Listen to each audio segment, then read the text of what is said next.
Welcome to our tour of one of the most storied streets in York and our magical mystery meander around Micklegate. Standing here amidst the architecture and bustling atmosphere, take a moment to imagine this vibrant thoroughfare as it was centuries ago, a busy gateway with traders and travellers. Micklegate derives its name from the Old Norse term meaning the Great Street and has been a pivotal route since the Roman era, witnessing the ebb and flow of York's history. It isn't just a street, it's a living tapestry that intertwines the threads of York's past, from the time when Viking settlers called this place home, through to the medieval period and into the heart of the industrial age. As we stroll along, keep your eyes peeled for the architectural gems that line the way. Engage your imagination and think about who may have walked here before. Knights on horseback, merchants with their wares, and perhaps even a royal or two, for Micklegate has seen more than its fair share of royal processions. We'll uncover the rich stories that make Micklegate a true gem of York's heritage. So let's rediscover the characters and events that have shaped this remarkable city. Please be mindful that this is a historic city and features uneven pathways, narrow streets, and small spaces. So watch your step. Let's go.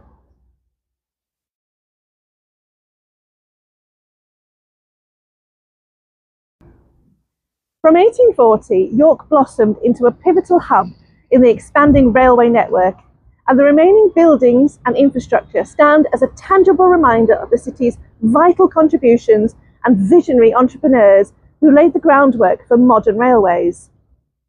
This is an area filled with railway administration buildings that, from 1840 onwards, buzzed with the vibrant atmosphere of the old York Railway terminal. Think soot, smoke, and the constant hustle and bustle.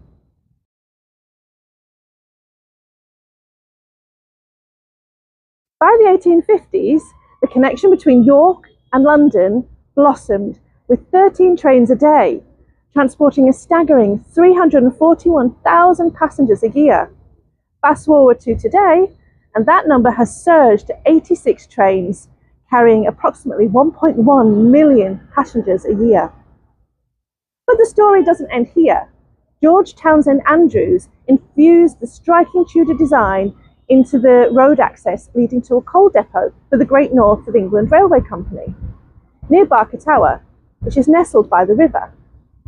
These beautiful arches, all within a 500-yard stroll, create a delightful footpath linking Barker Tower to Micklegate. However, the arrival of the new station in 1877 transformed everything, and traffic surged, creating what you see now. So, as you walk through these historic arches, cherish the incredible stories that have unfolded here.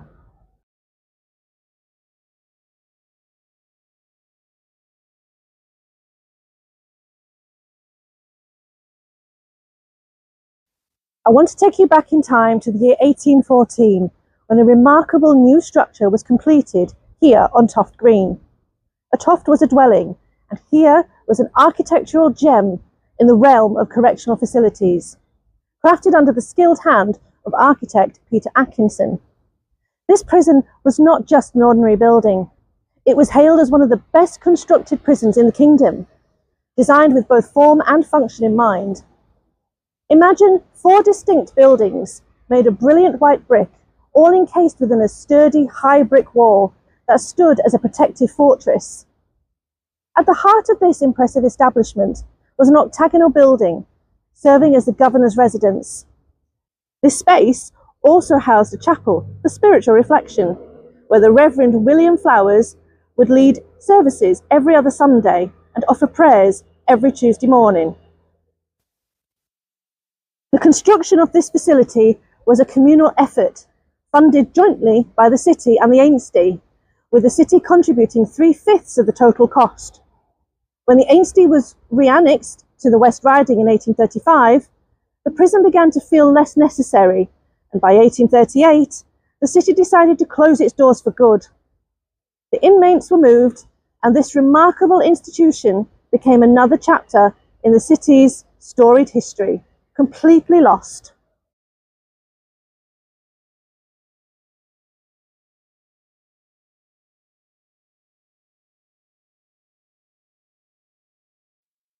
Micklegate Bar is the grandest of York's medieval gateways and a stage for history's most significant events. It has served as the main entrance to the city from the south for centuries. At least 6 reigning monarchs have passed through this threshold. Tradition holds that they stop here to seek the Lord Mayor's permission to enter. This tradition dates back over 600 years. Just picture the scene during Henry VII's visit in 1486, where a colourful procession met him, dressed in vibrant robes, amidst cheers from the townsfolk. The royal insignia adorns the archway, signifying its importance. The sword-bearer would present the city's ceremonial sword, a symbol of power, before the monarch steps inside. During the tumult of the English Civil War, Micklegate Bar saw fierce battles, with royalist forces retreating and parliamentarians entering in 1644, marking a turning point in the siege. Every stone of this gateway tells stories of royal visits and civil strife and the enduring spirit of York. Built primarily in the 12th century, the gate evolved from a wooden structure to a formidable stone fortress, featuring battlements and arrow slits for defence. Its 4-storey facade incorporates Roman masonry and gritstone, reflecting layers of history. Notably, after Richard III's death at Wakefield in 1480, his severed head was displayed on Micklegate, crowned in paper as a mockery of his claim to the throne.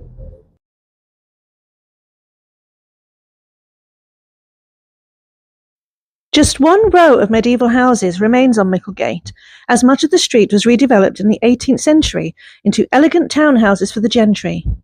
As you walk, look up and keep your eyes out for the difference in architecture, and see if you can spot which houses may hide medieval timber frames.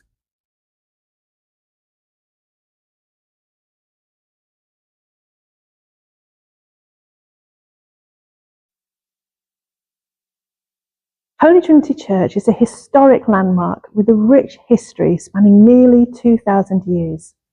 Originally part of a Benedictine priory founded in 1089, this site has witnessed centuries of faith and community life. Despite a devastating fire in 1137, the church was rebuilt, leaving behind fragments and most of the surviving structure from the late 13th century. The church dates back before the Norman conquest, as this site's origins are believed to extend back to Roman times.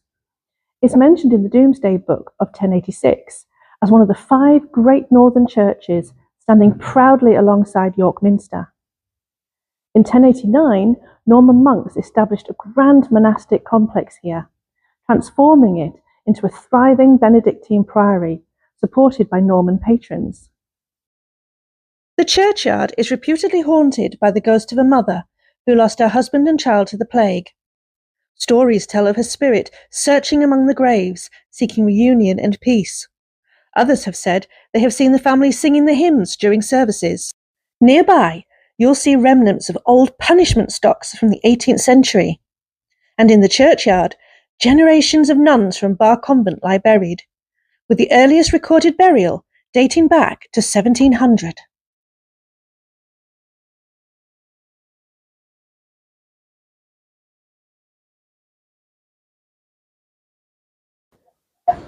Across the road, we see the Falcon Micklegate.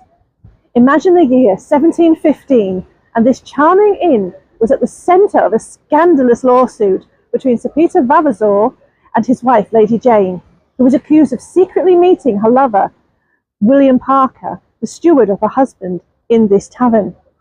Makes you wonder what other stories of love and deception might still linger in this historic place. Travelling forward to 1736, when the renowned historian Francis Drake praised Falcon Micklegate as one of the 2 finest inns on this lively street, though which was the other remains a mystery. In the 19th century, diarist Anne Lister also visited, adding to its storied past.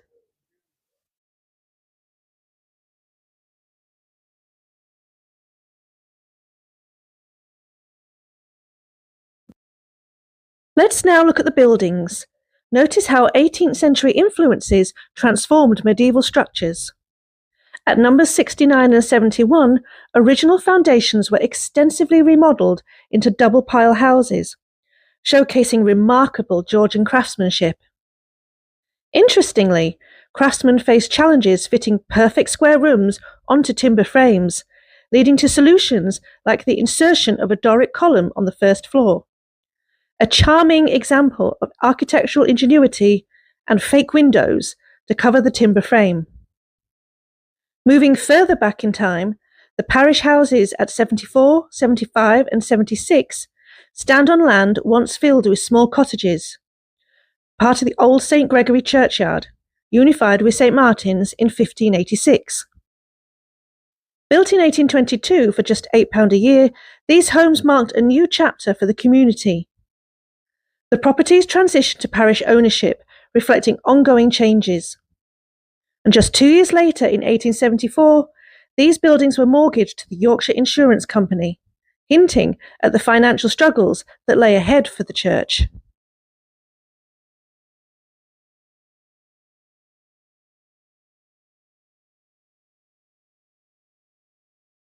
Number 68 Micklegate is a historic treasure steeped in over 350 years of vibrant social and intellectual life. Imagine stepping back in time to when Henry Giles hosted lively gatherings here, transforming this house into the York Virtuosi, a bustling provincial salon for artists, architects and thinkers. Throughout its history, this home was a hub of creativity, where figures like brewer Sam Smith, architect John Getty, and sculptor Samuel Carpenter shared ideas and inspiration. Local artists, Francis Place and John Lambert, the son of a famous parliamentarian, also called this house home, and Lambert's portrait of Giles now hangs in the British Museum. Notably, the scientist Nathaniel Johnson once persuaded Isaac Newton to visit Martin Lister, a prominent member of the Virtuosi, pioneering doctor, and naturalist who studied spiders on York Minster's spire, and even performed Charles II's autopsy. This house isn't just bricks and mortar. It's a gateway to a dynamic era of innovation, art, and remarkable personalities that shaped history.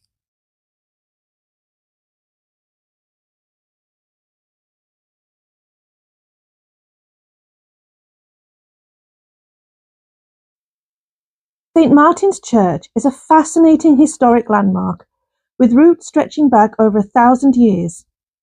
First mentioned in the Domesday Book and again in 1175, parts of the current building date from the 13th century, with additions from the 14th and 15th centuries. The striking 17th century red brick tower, though it appears modern, is actually clad medieval brick, giving the church a timeless presence. The oldest feature is the nave, built in the 11th century, possibly before the Norman conquest, with later enhancements like the 13th century arcades and 14th century north aisle. Historically, the church was central to the community, standing near the butter market, which was an important trading hub for northern England, and surrounded by vintners, bacon factors and noble families visiting for the city's annual season. Horse tramways used to pull up the hill to the mount, and in earlier times there were sedan chairmen offering snug lifts to the Georgian gentry. In the early 20th century, the church owned several properties along Micklegate, notably numbers 73 to 76, reflecting its role as a local landlord. Despite financial challenges, including a significant mortgage taken in 1934 and subsequent debts, the church demonstrated resilience, with lending support helping to manage these complexities. Nearby, the Crown Hotel and houses at numbers 23 and 25 tell their own tales of negotiations and community bonds, such as the 1925 agreement between the church and Tadcaster Brewery to reduce ground rent, which was a dispute which rumbled on for 2 years, and is a testament to the enduring relationships that have shaped this vibrant neighbourhood. In recent years, the church became the home for the Stained Glass Centre in York, but now the church is looking to sell it, which will give St Martin's a new reincarnation for the 21st century.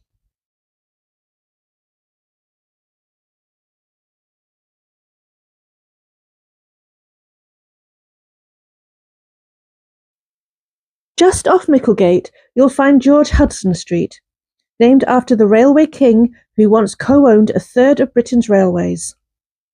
With a £30,000 inheritance, equivalent to around £5 million today, Hudson transformed from a draper into one of the era's most notorious railway speculators. His success relied on questionable financial practices, often paying shareholders out of company capital, which eventually led to his downfall. Discredited and bankrupt by 1849, the street was renamed Railway Street. But in the later 20th century, York restored its original name, reflecting a measure of forgiveness and remembrance that Hudson played a key role in connecting London to Edinburgh by rail, orchestrating major mergers such as with the Midland Railway, and turning York into a vital railway hub.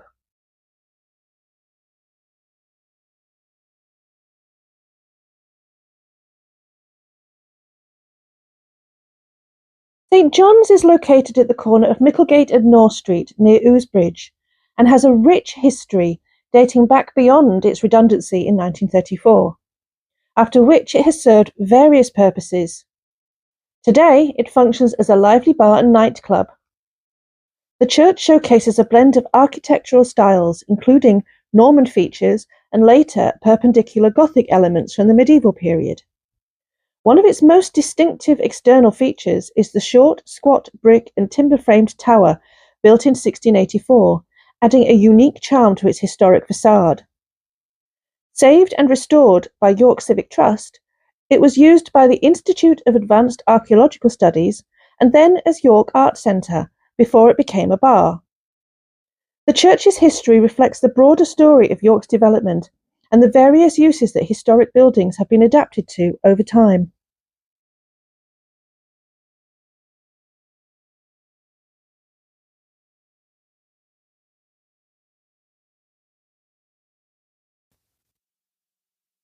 If you continue on towards Ousbridge, remember, as you cross it, back in 1729 at Ousbridge Jail, we find a heartfelt story of 25 impoverished prisoners who depended on the kindness of passers-by for just 3 pennies of food each week.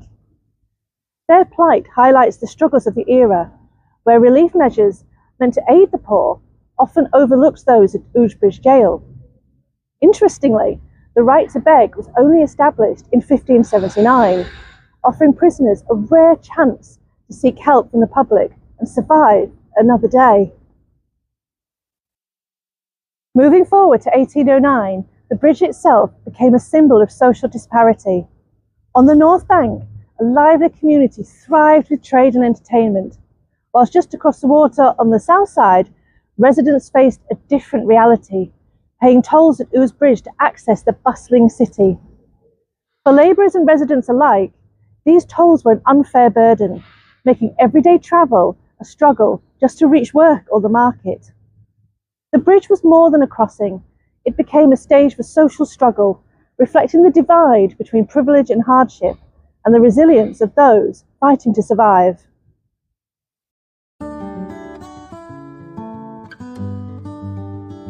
As we come to the end of our guided tour, I hope you've enjoyed exploring the rich history woven into the streets of Micklegate.